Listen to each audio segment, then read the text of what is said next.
Mtumishi wa Mungu Josephat Gwajima, simama katika zamu yako. Mimi sijui mlizungumza nini na Mungu. Yesu asifiwe sana.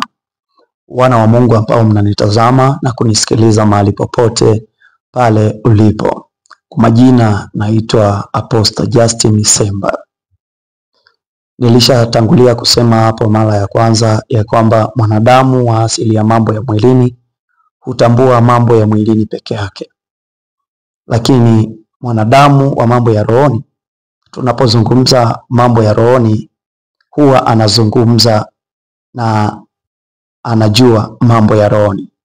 Kwa mwanadamu wa mambo ya mwili huwa anazungumza mambo ya kimwili, na hata kuyasikiliza anayasikiliza mambo ya kimwili. Lakini mwanadamu wa mambo ya rohoni huwa anazungumza mambo ya kiroho, na hata ukimwambia masuala ya kiroho huwa anayaelewa. Kwa haya tunayoyazungumza, lile ambalo mtu wa kimwilini ataelewa, atakuwa tu amepewa neema.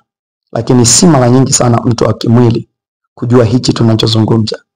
Na ndio maana kuna watu wengine tukiachia unabii na maono wanatukana, wanakebei. Lakini nataka nikwambie, acha mara moja, kwa sababu unabii haukuletwa popote kwa mapenzi ya wanadamu, bali mwanadamu alinena yale yanayotoka kwa Mungu. Leo tena nina jambo jingine jipya ambalo Mungu ameniambia nije nizungumze na wewe unayenitazama na wewe unayenisikiliza. Tukumbuke kabisa kwamba kwa mwaka 2020 wako watumishi wa Mungu ambao waliweza kuingia katika siasa, akiwemo mtumishi Josephat Gwajima. Sifichi jina kwa sababu huu ujumbe unamuhusu kwa namna moja au nyingine.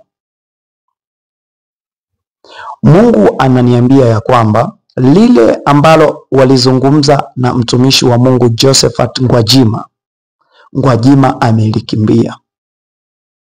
Gwajima amelikimbia.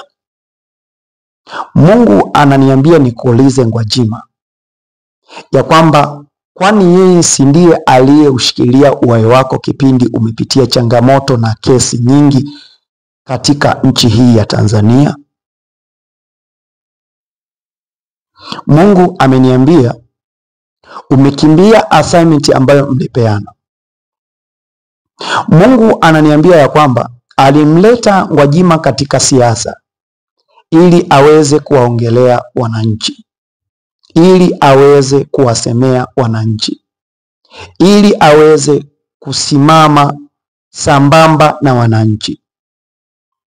Sijui Mungu ameona nini kwa mtumishi Josephat Gwajima, lakini Mungu ameniambia mtumishi wa Mungu Josephat Gwajima umekimbia assignment ambayo mlipeana na Mungu.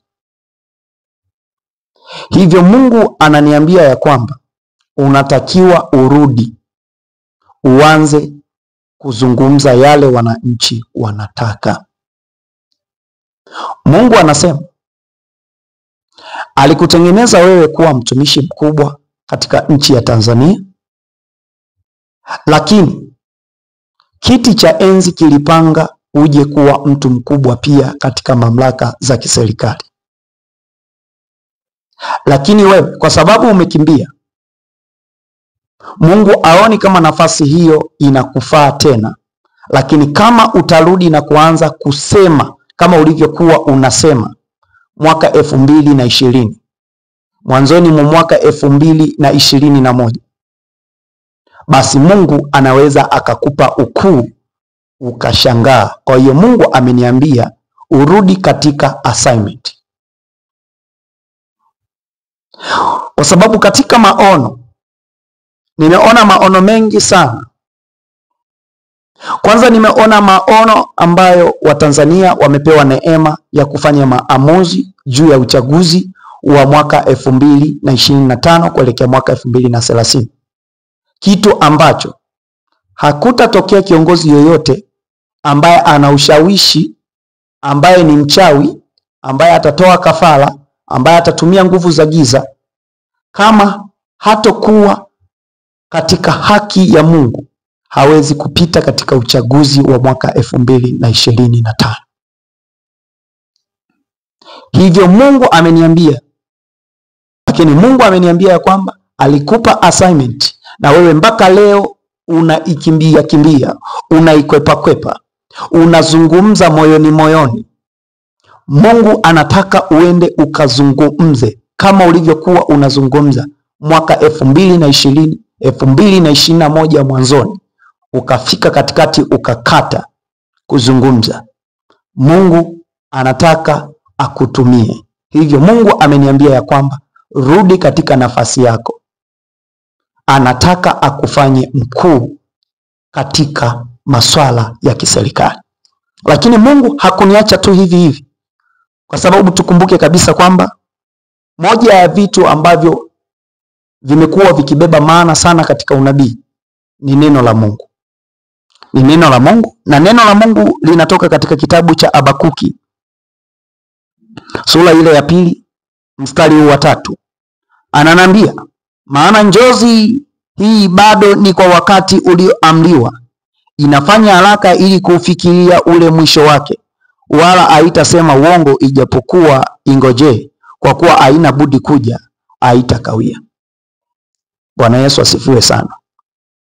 Kuna vitu ambavyo Mungu, niliwaambia mara ya kwanza, amepanga juu ya Tanzania. Kwa kila unabii ambao ninakuwa nauachia hapa, sio naachia kwa mapenzi yangu, bali nakuwa naongozwa. Kwa sababu Yesu anavyoondoka anasema, mimi imenifaa niondoke ili aje huyo msaidizi, Roho Mtakatifu.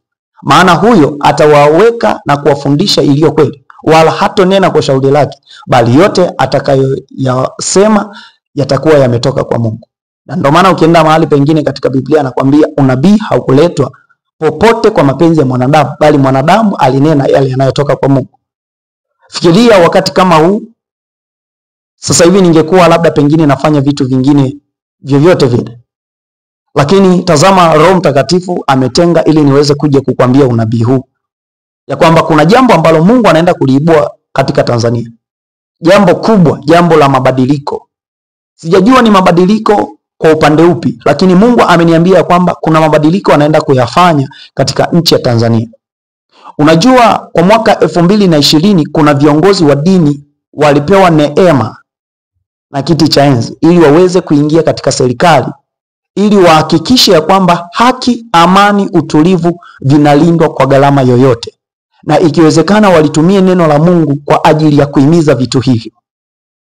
Kwa hiyo Mungu aliwapitisha hao watumishi wa Mungu katika siasa kwa assignment maalum, akiwemo Josephat Gwajima, ili aweze kutetea maslahi ya wananchi, ili aweze kutetea haki, ili mtu anapoonewa awe anaweza kuzungumza. Kwa sababu tukumbuke kabisa kwamba mtumishi wa Mungu, chochote unachokiona katika ulimwengu wa roho, hata kama kiwe kinahatarisha uhai wako, ni lazima ukiseme. Lakini kuna baadhi ya watumishi wa Mungu wameweza kukimbia assignment ya kutetea haki ya mtu ambayo imeibiwa. Mungu anasema mrudi katika nafasi, kwa sababu mwaka 2025 hataki kuona mnapoteza hizo nyadhifa ambazo aliachilia neema hadi mkaweza kuaminiwa na wananchi, mkaweza kuzipata. Hivyo nataka unisikilize, mtumishi wa Mungu Josephat Gwajima. Sijajua mimi mliingia makubaliano gani na kiti cha enzi mpaka ukapata nyadhifa mbili, kuwa mtumishi wa Mungu lakini pia kuwa mwanasiasa. Lakini Mungu ameniambia ya kwamba kitu cha kwanza ambacho alikifanya ili wewe uweze kupata nafasi katika siasa ni kuhakikisha ya kwamba unatetea, unaongoza juu ya yale maonevu yote ambayo yatakuwa yanafanywa na watu kwa wananchi.